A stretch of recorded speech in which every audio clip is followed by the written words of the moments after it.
সোনালী ধানে ছেয়ে গেছে আমাদের সেই চিরচেনা গ্রামটি। চারদিকে শুধু সোনালী স্বপ্নের হাতছানি। কাছির প্রতিটি টানে কৃষক যেন গুনে আনে তার বুক ভরা আশা, ভরসা।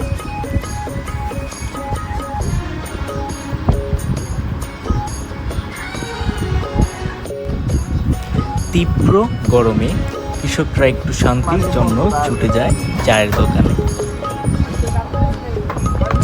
এক কাপ চা, এক গ্লাস ঠান্ডা পানি, সাথে পাউরুটি, সাথে বিস্কুট তাদের মনকে ঠান্ডা শীতল করে দেয় এবং শরীরে ফিরিয়ে আনে সেই পুরনো শক্তি।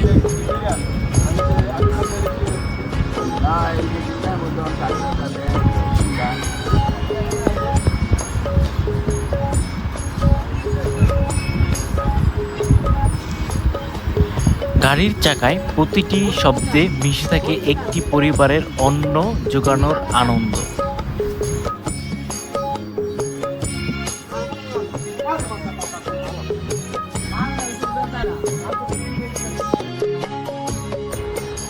বিলের মাঝে ধান নেওয়া নিরাপদ নয়, কারণ সময়টা ছিল বর্ষাকাল।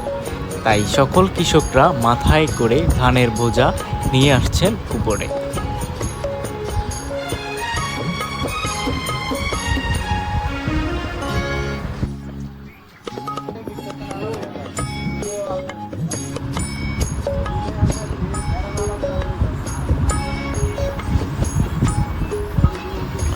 ঠেলা গাড়িতে একে একে লোড করা হচ্ছে সেই সোনালী ফসল।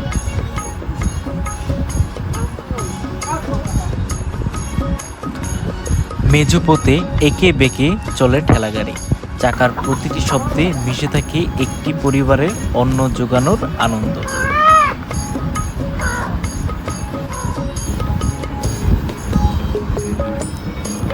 দিনের আলো যদিও কোনো সময় ফুরিয়ে রাত নামলেও খামার বাড়ির ব্যস্ততা কমে না। সারাদিনের ক্লান্তি ভুলে পরম যত্নে কৃষকরা তাদের ফসল আলাদা করেন। এই তো আমাদের রূপসী বাংলা, আর এই তো আমাদের প্রাণপ্রিয় কৃষক, যাদের ঘামে হাসে এদেশের মানুষের মুখ।